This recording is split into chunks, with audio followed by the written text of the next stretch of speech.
la prise électrique qui amène le courant aux différents interrupteurs de porte, vitres électriques, fermeture centralisée, haut-parleur, se retrouve dans ce soufflet. Sur une Skoda Superbe, ou certainement une Skoda en général, je suppose, parce que vu le nombre de kits qui existent, ont les fils qui cassent dans ce soufflet. A priori, je suppose, fils de mauvaise qualité. Et je ne comprends pas pourquoi. Donc j'ai acheté sur eBay tout un kit qui comprend la prise en elle-même et quelques câbles électriques pour les refaire. Mais pour ça, il va falloir que je démonte le panneau de porte et ressouder les fils pour les réparer et remettre une prise.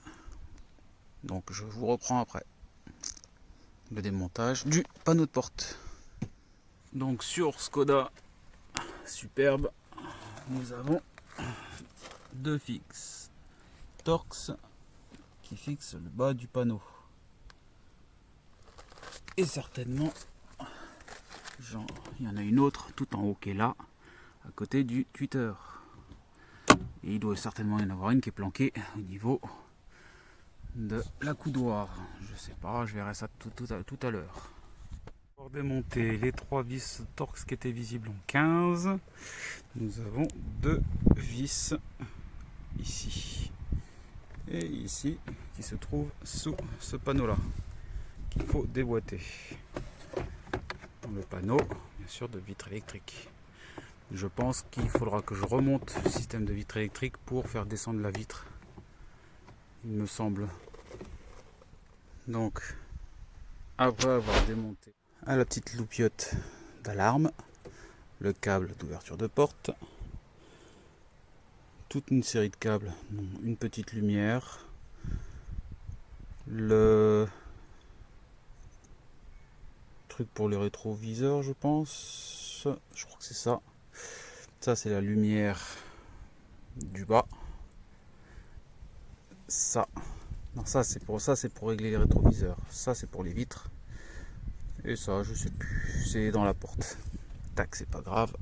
Et par contre, la prise, je viens de la rentrer à l'intérieur là. Et pour la faire passer ici, il faut la faire passer ici pour pouvoir la sortir. Mais il faut que je démonte le système d'arrêt de porte pour faciliter le passage.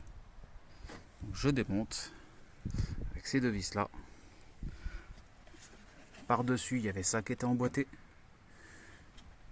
pour éviter d'esquinter le système. Donc ça c'est déboîté. Maintenant je démonte ça.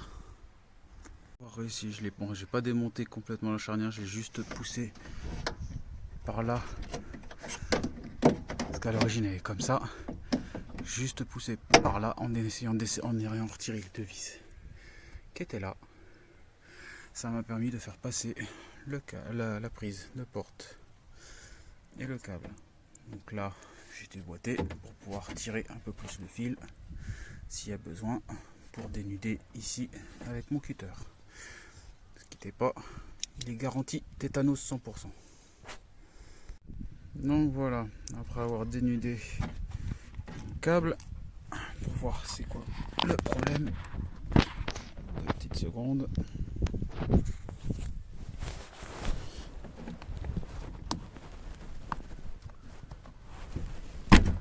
Et bien, comme de fait, voilà, il y a bien des câbles de sectionner, dont le câble principal qui est celui-là. Il faut faire gaffe au courju et bien d'autres problèmes.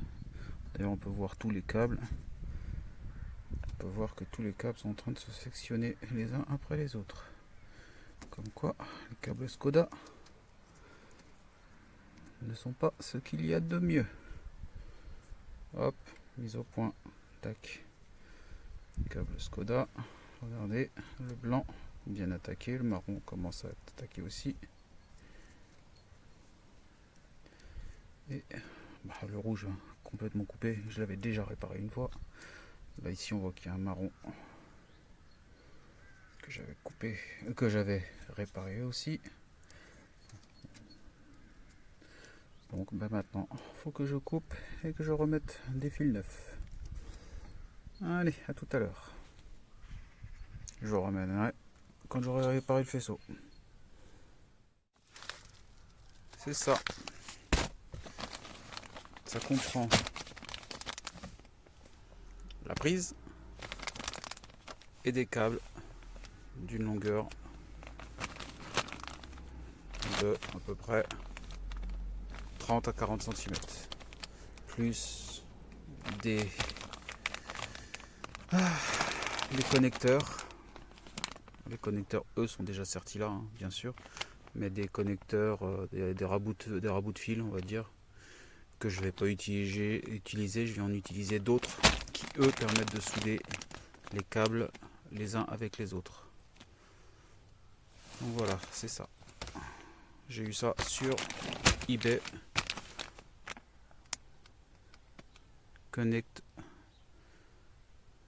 Connectic Repart Port de Storm. À voir maintenant si c'est exactement les mêmes. Déjà, au déballage, quand on touche les fils, ils sont déjà beaucoup plus souples que ceux que j'ai d'origine. Ceux que j'ai d'origine sont plutôt, on va dire, durs et relativement cassants. J'espère que cela va faire l'affaire. Il y a une grosse longueur, celui-là il est super souple. Je sais pas du tout ce que c'est comme fil. En tout cas, je vais pouvoir déjà remplacer le rouge parce que le rouge était vraiment bien attaqué, il était mort. J'ai à peu près, les couleurs ne correspondent pas toutes, hein. Bien sûr, chaque fabricant a sa couleur, mais là le truc il me manque quelques couleurs. J'ai un marron et violet que j'ai pas là-dedans. À moins que celui-là, non. Non, j'ai pas de marron violet. J'ai ce marron. J'ai des blancs, mais j'ai pas des blancs violets. Là, ils ont un code de couleur bien spécial apparemment chez Skoda. Bon, allez hop, j'attaque pour repérer tous les fils. Et après le soudage. Donc j'ai pré-câblé la prise, la nouvelle prise avec des câbles. Donc j'ai pas trouvé exactement les mêmes couleurs que Skoda utilise, mais je me suis approché et de manière à pas me tromper, j'ai mis d'autres couleurs qui s'approchent de ce qu'il peut y avoir. Par exemple, là il y a deux oranges. Eh bien, j'ai pas deux oranges, j'ai un rouge et un marron. Mais vu la longueur de câble, ça tombe bien. Là où c'est cassé, ben ça se retrouvera pas au même endroit. Et là où je l'ai soudé, ça se retrouvera pas au même endroit. Ça risque de se retrouver à cet endroit-là, au niveau du passage de câble. Là, à peu près. Du passe-fil. Donc normalement ça devrait aller. Allez hop, je m'attaque à ça. Je coupe le faisceau et je refais. Voilà. Après plusieurs heures de passage, de tressage, de tout ce qu'on veut. Là, après, là, il me reste à mettre un morceau de scotch électrique pour regrouper tout ça. Jusque là, et voilà les réparations que j'ai faites. Donc, à l'origine, le fournisseur m'avait fourni ces types de cosses là, à sertir au milieu, et elles ne sont pas thermo-rétractables, donc pas étanches. Donc, j'ai préféré mettre des bouts de câble qui sont thermo-rétractable et étanche avec la petite bague bleue qui est là.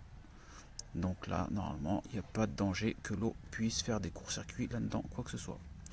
Maintenant, je vais tout remballer avec du scotch pour pouvoir repasser le faisceau à sa place normale, là-bas. Donc voilà, après remontage, hop, le rajout de câble est passé. remplacer, isoler. Bon, il y en a un peu plus que à l'origine au niveau de longueur, mais j'espère que ça ne gênera pas au niveau du passage de vitre. Voilà. Maintenant, remontage de l'intérieur de porte à faire. Qui avait là, donc il y avait bien l'interrupteur verrouillage ouverture. Là, le système d'ouverture des fenêtres et des rétroviseurs. Donc voilà, les deux vis en dessous, la vis là-bas, les deux vis derrière. Et voilà, ça refonctionne. Donc la conclusion de cette vidéo, la voiture, quand on ouvrait la porte et qu'on voulait actionner les vitres, donc là faut mettre le contact bien entendu, hop, en ayant la porte ouverte. Avant je ne pouvais plus ouvrir les fenêtres ou ouvrir les portes et régler les rétroviseurs ou quoi que ce soit. Il fallait que la porte soit absolument fermée. Donc voilà, réparation terminée et réussie. Changement de la prise et des câbles qui étaient cassés au niveau du passage de câble souple là. Allez, bonne journée.